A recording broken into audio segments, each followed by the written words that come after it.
my beloved Boss Mike Cervera.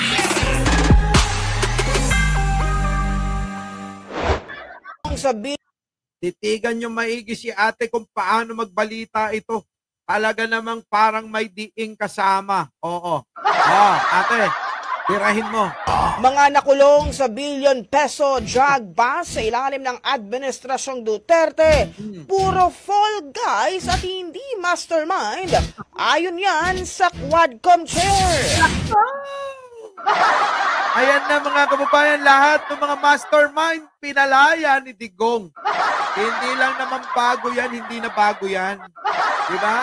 Hindi na bago yang usapin na yan.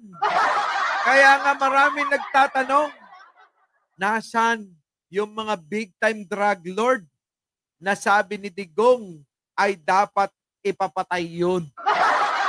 Tila ba ang pinanggigilan lang ni Digong yung maliliit nating mga kababayan na sana ngayon buo pa yung pamilya niyan. Pero ngayon mga kababayan, lumalabas na ang totoo. Lahat ng mga big time na drug lord, abay, lahat nakawala rito. Ano nangyari mga kababayan? Eto na. Brigada Haji Caaminio, ibrigada mo! Brigada Live Report. Nababahala si House Quad Committee Overall Chairman at Surigao del Norte Representative Robert Ace Barbers na mistulang pumalya ang hustisya sa ilalim ng war on drugs ng Administrasyong Duterte. Sa ika-14 na pagdinig ng Quadcom ngayong araw, iginiit ni Barbers na mga fall guy lang ang nabilanggo, samantalang nananatiling malaya ang mga mastermind sa bilyon-bilyong pisong smuggling ng illegal na droga. Kita nyo, malamang yung mga fall guy nila, yung mga kalaban nila. Diba? Yung mga kalaban nila sa politika, yung mga kagalit nila, ganun mga kababayan no? Napakasama. Ang sama-sama, mga kababayan. Diba? Kaya nga mga kababayan, maganda itong ginagawa ng Quadcom para magkaalaman. Ang problema, iwas na iwas ang grupo ni Digong dyan. Oo, kaya pilit nilang sinisiraan. Sino? Yung mga nag-iimbestiga dyan. Diba? Pilit nilang sinisiraan yan.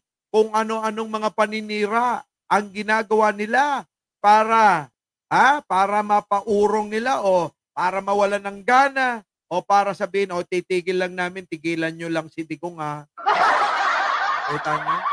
Grabe, no? Mga inosenteng individual anya ang nakulong ng hanggang 40 taon. Kita nyo, 40 taon mga inosente. Nasa naman ang konsensya mo niyan, mga kababayan? Yung dapat na makulong ay hindi nakulong.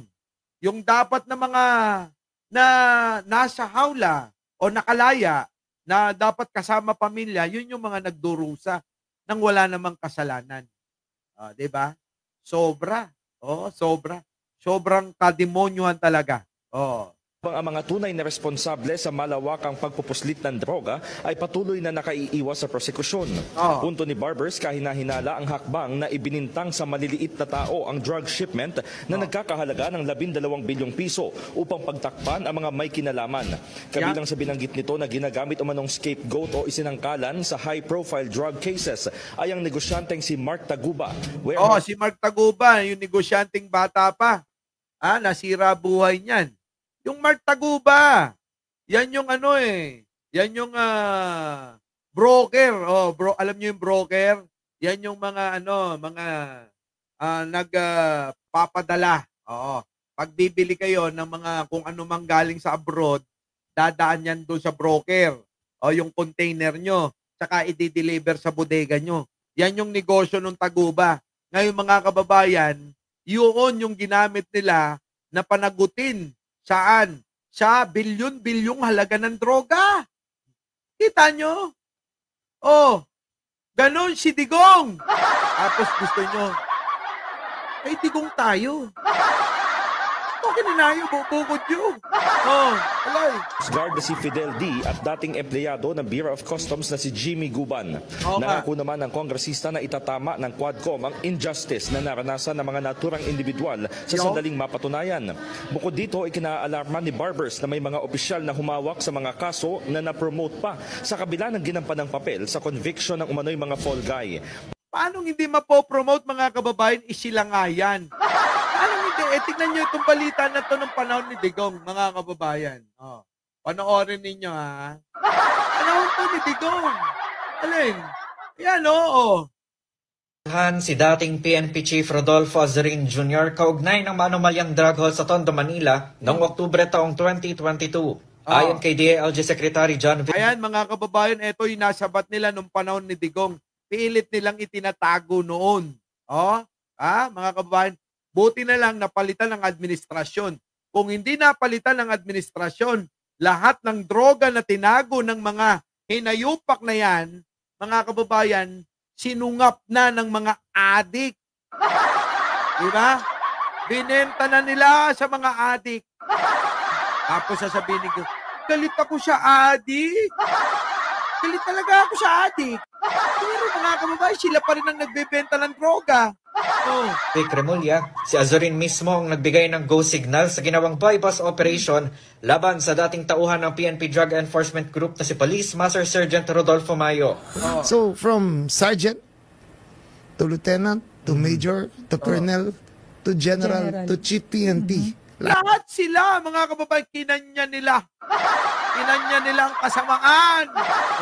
Lahat magkakasama sa conspiracy. Ay, sama mo pa si Digong. Diba? Sama mo si Bato. Tauhan ni Bato lahat yan eh. Tapos ngayon, ihakbang natin ng isa. Tauhan ni Digong si Bato. Napakadali lang unawain eh. Putik na yung mga kababayan. Buwatan talaga to, Lakay. So dito, Secretary Remulla, sir, pati ba si former PNP Chief Azurin iimbestigahan din? Pati siya, imbestigahan rin. Yan, dapat lahat, mga kababayan. Kita nyo, yan ang isang magandang halimbawa na sasabihin ninyo, malinis, walang droga nung panahon ni Digong. Sila-sila lang yun. Gusto lang ni Digong walang kakompetensya sa negosyo niyang yun. Tingnan nyo ang maigi. I-analysin yung maigi. Oo. Diba? May direct testimony and text exchange between Wilkins Villanueva and General Sino si Wilkins Villanueva? Tanong ko sa inyo. Tauhan ni Digong na iniimbestigahan din niya ngayon sa Quadcom. Di ba? Si Wilkins Villanueva, yan yung mahilig mag-sinungaling na inaabsuelto si Michael Yang, hindi daw drug lord yun. Nakita nyo, mga kababayan, ano sabi ni Wilkins Villanueva? Wala akong nakitang patunay na drug lord yan, si Michael Yang. Kita nyo, inabsuelto niya. Kanino tauhan yon? Kay Digong. Ngayon, nagets nyo na.